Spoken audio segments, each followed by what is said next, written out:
Hello, welcome to House of Champions. James Benge here, talking about all things Chelsea. It is a dramatic time at Chelsea as the January transfer window approaches its conclusion. And the way in which Todd Boehly manages Chelsea and signs those contracts is in the spotlight. And I've been joined by a front office expert, a person that can offer a real insight into Todd Boehly. It's David Samson, former president of the Miami Marlins, World Series champion, and host of CBS Sports podcast, Nothing Personal, with David Samson. David, first of all, thank you so much for joining us. How are you? I'm doing great. It's my pleasure. There's a lot going on your side of the pond. Looking forward to discussing. Yeah, I mean, it's been a whirlwind 8-9 months. I can't even count anymore since Todd Boehly took the helm. And I remember, and I was watching an excellent interview you did with Luis Miguel Echegaray for us before Todd Boehly took over. We are now 9 months in, most notably 2 transfer windows in, hundreds of millions of pounds spent. Kind of looking at it from across the pond, and as someone that knew about Boehly beforehand, what has struck you most about the way in which he's managed Chelsea so far? Well, I think he's taken a lot of the attributes that make American owners good at what they do. It's a big issue because so many American owners are going over to England and trying to get ownership of EPL teams or other football teams across the continent. And what they're trying to do is take the lessons they learn in the US by owning teams and apply them. There's several key differences. The first thing is that owners, I want to point out to your audience, owners like to be liked. And there's nothing more upsetting when you go to a Liverpool game and they are protesting Tom Hicks, trying to get him out of here, or forcing the sale of a team. In the US, fan bases try to get owners to sell a team, and it never works. Usually it takes some sort of racist comments or some sort of misogynistic situations, and that's how you get the Washington Commanders football team and Daniel Snyder forced to sell, or Robert Sarver with the Phoenix Suns of the National Basketball Association forced to sell. But at the end of the day, owners really enjoy being liked. But over in the EPL, there's something that Todd brings that is another characteristic that fans are supposed to like, and that's called spending money. And he got in there and got that team. And you remember how the sales process went with Chelsea. And he has started to spend money the way the commissioner in baseball used to describe as a drunken sailor. And new owners do that on purpose because they want fans to like them and think that they are trying to win and that the best way to win is to spend money. I wonder if you could talk to us a bit about Todd Boehly's role in MLB. He's part of the consortium that owns the Los Angeles Dodgers. Here in the UK, we often refer to him as the Dodgers owner, but that's not quite correct, is it? And do you think he's enjoying being the star player maybe more than he is at the Dodgers? So that's a great question. So there is nothing more limiting than being a limited partner. And that's what Todd is with the Los Angeles Dodgers. He's not the control person. He's not the face of the franchise. He doesn't have the ultimate decision-making power within the Dodgers organization. That rests with Stan Kasten and Mark Walters and Andrew Friedman, their general manager. But Todd has always had an interest in being the front person. And so you see with this acquisition that he gets to be the person who's in the news. He gets to be the focus of a show like this. And that's something that is important to any owner because, as I mentioned, ego is a big part of sports ownership, no matter where you own a team. And if you can make a team successful in the EPL, you're not just building value, building the value of the asset, trying to make money on an annual basis, but you're really improving and increasing your Q rating. A quick story for you. Steve Ballmer, do you know that name? I do, the owner of the LA Clippers. So Steve Ballmer bought the LA Clippers after Donald Sterling was forced to sell. And Steve Ballmer is one of the founders of Microsoft. And when he bought the Clippers for over $2 billion, he said, when I started Microsoft, which is clearly a way more important thing than owning a sports team, I couldn't get into a restaurant. I couldn't go anywhere. I was just an ordinary guy. Then I bought the Clippers, and now I can go wherever I want, whenever I want, however I want to.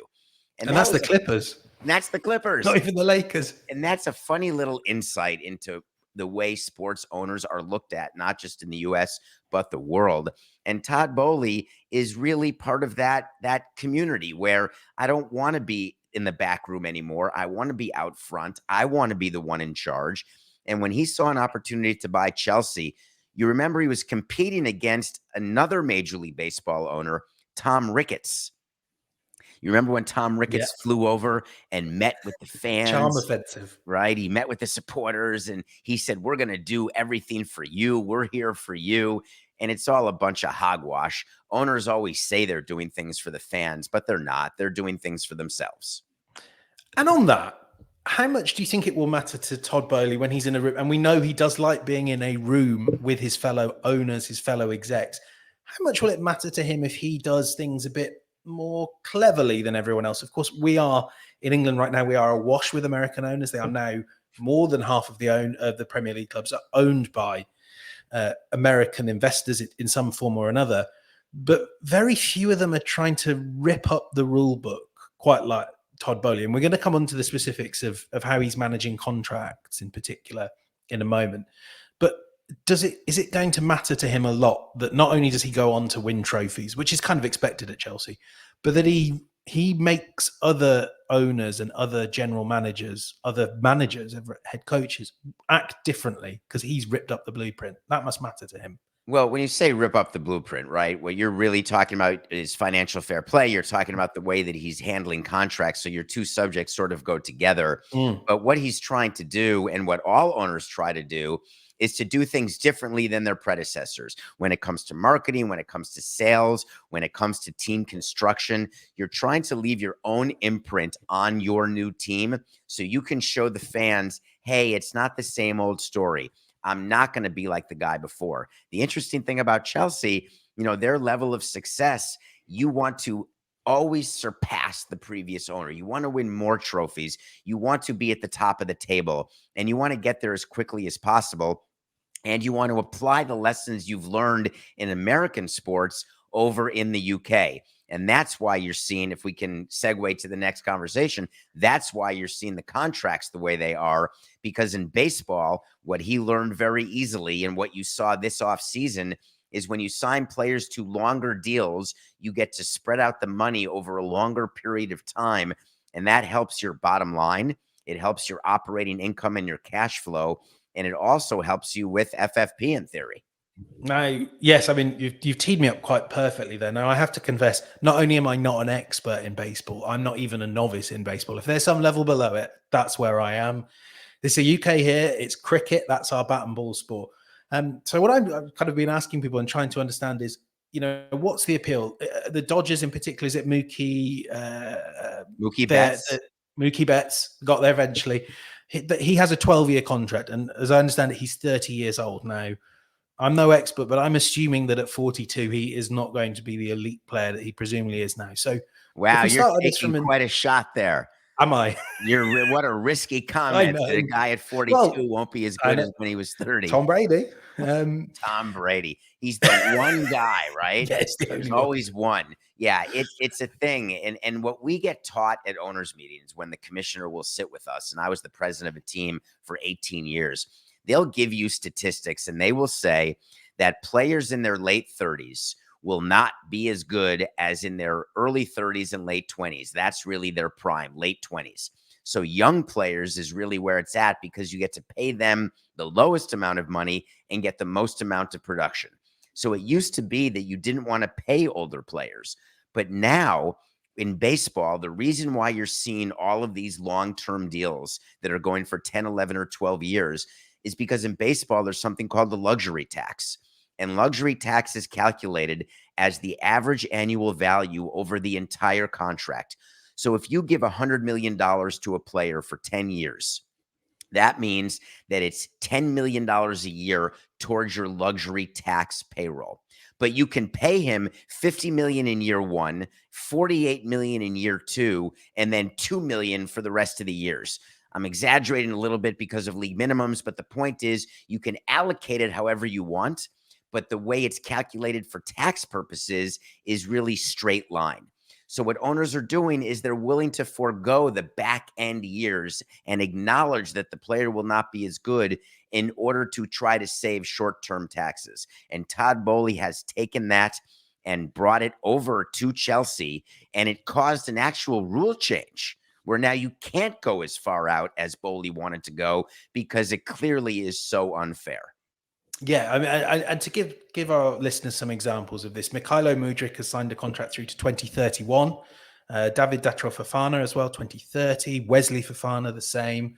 Benoit Badiashile, a 7.5-year contract. This is absolutely not normal in football. I was going through examples. The previous ones I could find were Harry Kane on 6 years.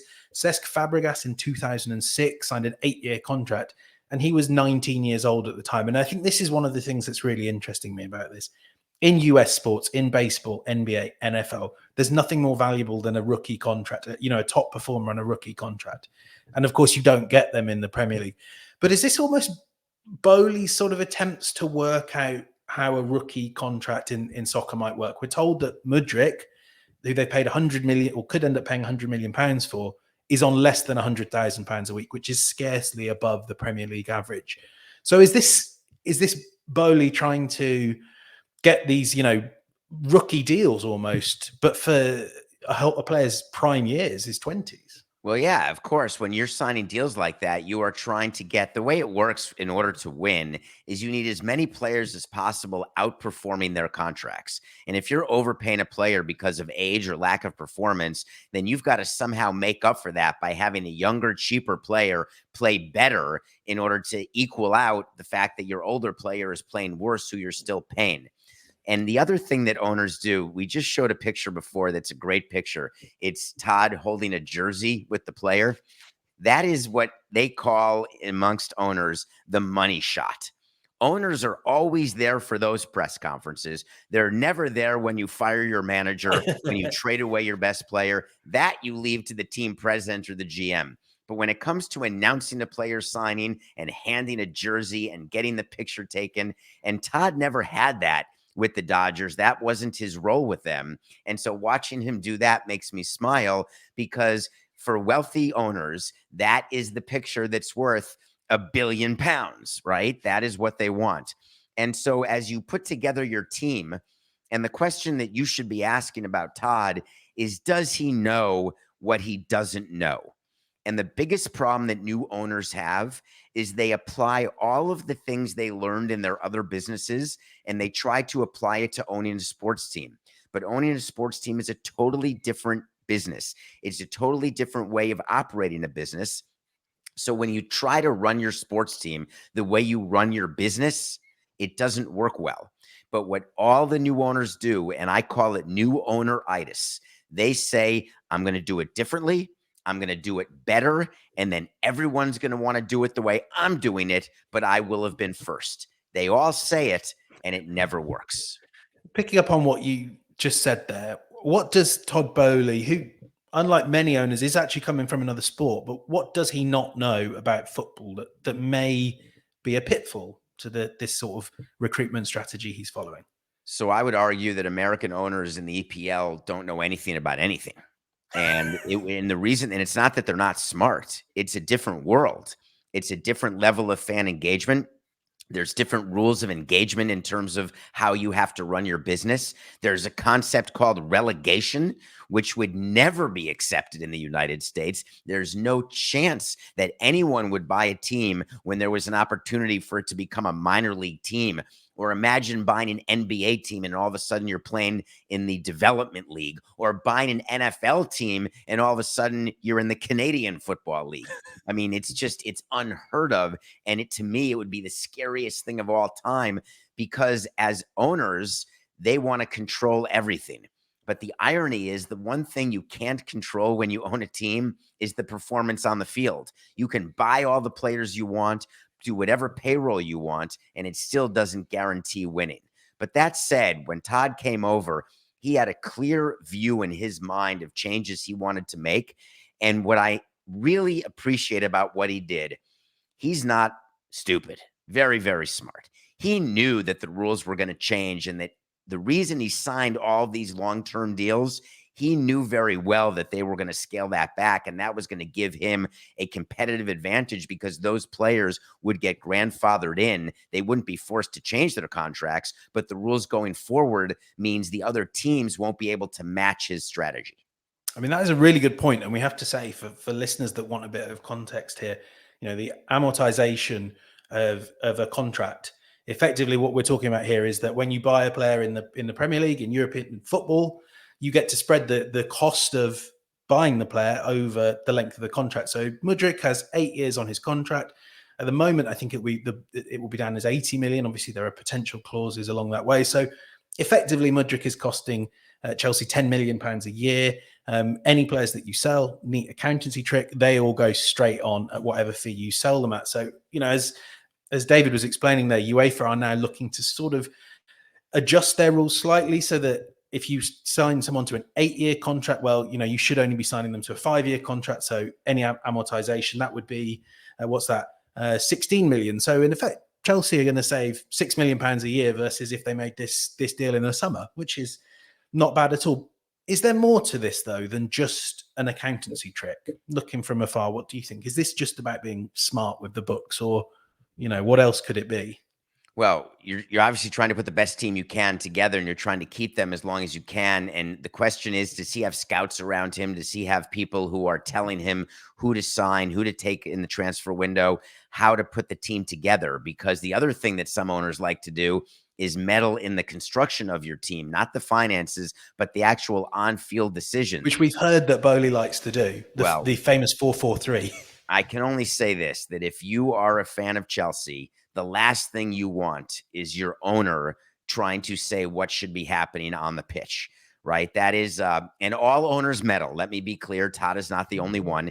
In the NFL, Jerry Jones, the owner of the most valuable team in sports, he named himself the GM of the Dallas Cowboys. Most owners are not that brave. They don't name themselves the GM, but they act as though they're the GM, thinking that they're playing fantasy baseball or fantasy football. And it doesn't work that way. It is very difficult to put together a winning team. So you should be asking yourself, who is he listening to? And you have to be hoping to God that the people he's listening to know what they're doing, or you're going to be stuck with players you do not want to be stuck with on a team that is not performing the way you want them to perform.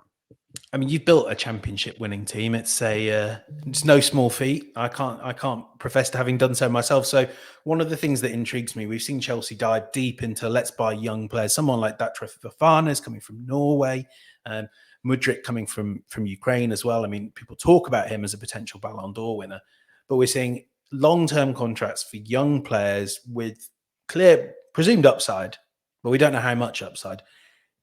Is this how you build a winner? Bearing in mind Chelsea right now are 10th, and that is nowhere near what any Chelsea team expects. And of course, if you're not in the top 4, big trouble there. So can I interrupt to ask you, when you say big trouble if they're not in the top 4, what kind of big trouble do you mean? Just because you'll be angry?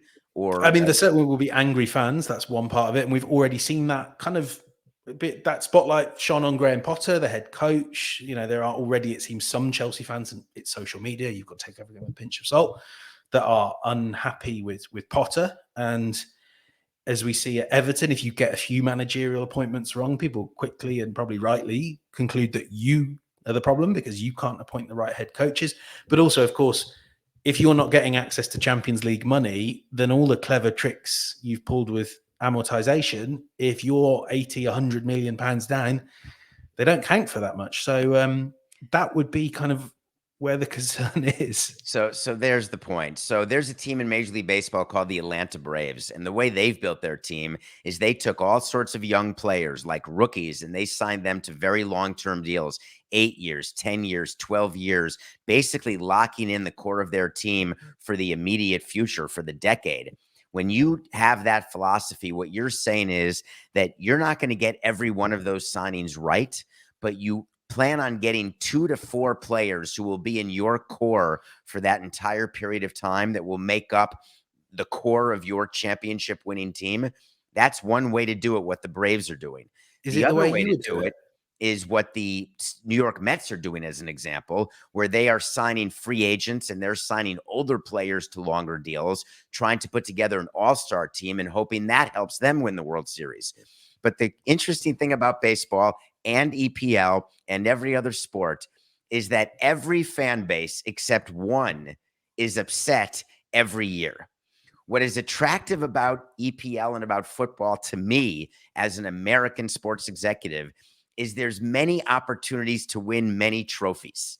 Whereas in Major League Baseball, it's the World Series trophy. You have one shot and there's 30 teams and one team will win. But I feel like with the EPL, you can satisfy your fan base if you win one of the trophies available, because Depends which fan base and which trophy. yeah, I guess that's true. I guess that there is a level of greed amongst fans, but I guess my point stays the same, which is most fan bases are angry at the end of every season. And that's a terrible way to run a business, knowing that the odds are very good that your customers are going to be upset with you every year. It's sort of a depressing way to run a business, isn't it? I mean, it sounds like Walmart or quite a few other companies I can think of. But yeah, I mean, certainly, I think for me, I feel like the ego rush would probably thingy off quite soon, and I'd be checking social media. And we do see sort of people laugh about it and tease him about it, that Todd Boehly is on social media. He's liking and retweeting Chelsea fan account posts. It must be a measure, and I don't know if you found this with the Marlins, to just kind of switch off from that, to not give the fans what they want, and to listen to, as you say, the people you've surrounded yourself with, not the people on Twitter who are telling you trade or buy or sign or whatever. Every day, right? Everyone can do your job better than you can. But I have a philosophy that I learned from the first general manager I ever worked with, who was a World Series winning pitcher with the Yankees, a man named Jim Beattie. And he was the GM in Montreal when I was there back in 2000 and 2001. And he told me, David, and this is before social media, but he said, David, if you can learn one lesson, it's this. If you start listening to fans, you will soon be amongst them. And what he meant was that if you do everything they say, you're going to get fired and you're just going to be a fan again. Because fans, by definition, and this is not me saying fans aren't educated or don't know the sport or don't love the sport, but it's a business. There's so many different things going on when you own a sports team, when you're deciding which players you're going to sign, what the contracts are going to look like, what you're going to do with a new facility or how you're going to operate your facility. It's a business, and you know how to run your business better than someone else. And you're going to be judged according to your results, both financial and performance on the field. And if you are paying attention to what all fans say, fans are one thing, and you crave it and want it and love it. Fans are emotional, because you don't want apathy. You want fans to be happy when you win. You want fans to be angry when you lose, and you want to win more than you lose. But when you are an owner or a president, you've got to try to be more robotic. You can't blow up and down with the wind. You can't make decisions when you're emotional, when your team loses in PKs, and all of a sudden you start firing everybody. You just can't operate that way, because then your players won't play well for you. Your fans will think you don't know what you're doing. Even if you do things that they tell you to do that then don't work, they'll blame you for doing it, not them for having the idea. So that's a new owner problem, and it'll be interesting to watch how that sort of changes over time with Todd. So, David, thank you so much for joining us. And it's so interesting and helpful for us to get this insight from across the pond, at people that know how these owners operate, because we do have, I think, such a set view of American owners in the UK. And some of it has been glowing, some of the things they've achieved, and some less so. But I guess the final question that I wonder what your insight would be on is, given the spotlight, given the demands, given the ridicule that sometimes comes owners' way, you know, Todd Boehly suggesting a North versus South all-star game. I like the idea. I think I might be the only person in England that likes the idea other than him. Do you think he's enjoying it? Yes. It's too early for him not to be enjoying it. And here is let me break it down to a very basic level about the way we look at our level of enjoyment. If you enjoy the wins more than you despise the losses, you can keep doing your job well. But you get to the point, and I got there after 18 years, where the losses bothered me more than the wins made me feel good. So I knew the balance in my brain was not really working anymore.